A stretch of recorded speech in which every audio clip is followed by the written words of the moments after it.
Good afternoon, everyone. My name is Nicholas Corcel, and I'm here in Hanoi, Vietnam, and today we're going to be talking about Ernest Hemingway's iceberg theory. Near the end of his life, Hemingway wrote an essay called The Art of Story, and it perfectly sums up the iceberg theory. In the essay, he wrote, "A few things I have found to be true. If you leave out important things or events that you know about, the story is strengthened.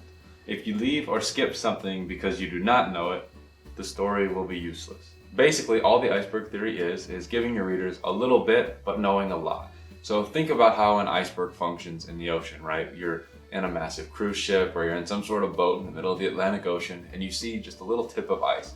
To you and to everybody else on the boat, you don't think much about it, right? Because maybe it's only 2, 3, 4, 5 feet tall. But you and everybody else, because of history classes and knowing what has happened with other icebergs, you know that there could be hundreds of feet of ice in every direction just underneath the water. Basically, that's how the iceberg theory works. As a writer, you have to know everything. You have to have explored every angle of your story and every character mentally, and you only give the readers just that little tip at the top. But that tip that you give them is believable and it feels rich and full and vibrant because you know everything else about the story. Perhaps the best and certainly the most famous example of this comes from his Hills Like White Elephants short story. Hills Like White Elephants is widely regarded as the greatest story about abortion ever written, but the word abortion is never said one time in the entire story. The whole plot of the story revolves around a simple conversation between a man and a woman. They're at the train station, they're waiting for it to arrive, and they're just talking. They're talking back and forth. And in those little details, in the minutia of that conversation, we learn so much about them. We understand they're talking about an abortion and they're planning for their life afterwards. And when asked about this directly, Hemingway's response was perfect. He says, "The test of any story is how very good the stuff that you, not your editors, omit." And throughout the young couple's conversation as they wait for the train toward Madrid, we're given no answers. We have no idea if she got the abortion. We have no idea if they're staying together. All of the questions that bubble inside your mind when you're reading the story are left unanswered, and that is the brilliance of the story. It makes you think about it for days, weeks, and even years after reading it. Another great example of the iceberg theory in practice is in Hemingway's story called Big Two-Hearted River. Using his often used character Nick Adams as a vehicle, Hemingway provides a masterclass into his iceberg theory, saying, "Big Two-Hearted River is about a boy coming home from the war.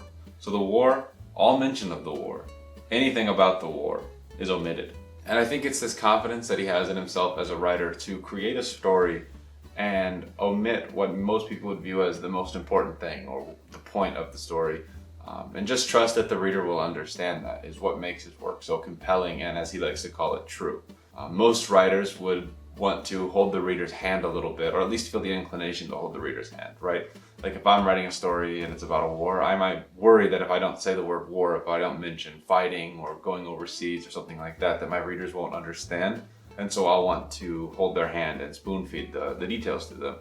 But Hemingway, in resisting that, makes these works that are about nothing on one level, but they're about everything when you look more into it and you read more deeply. And that is the true power and meaning behind a lot of Hemingway's work. And that is why people still study his works every single day in every corner of the world over 100 years later. Because there's just so much meaning that isn't said. There's always something new to uncover, and every person is going to approach it from a different angle and read it through a different lens and is going to get a different piece of meaning from it. And so when you are working on your next short story, keep the iceberg theory in mind. Really think about everything that your characters want, everything that they feel, everything that they do, their backstory, everything you can think about, and then try to cut all of it out of the story. Try to include as little as possible in the story, but know it. And by knowing it and with enough practice, eventually you'll start putting it into practice and you'll be giving them just the tip of the iceberg when there's just this behemoth mass underneath the water.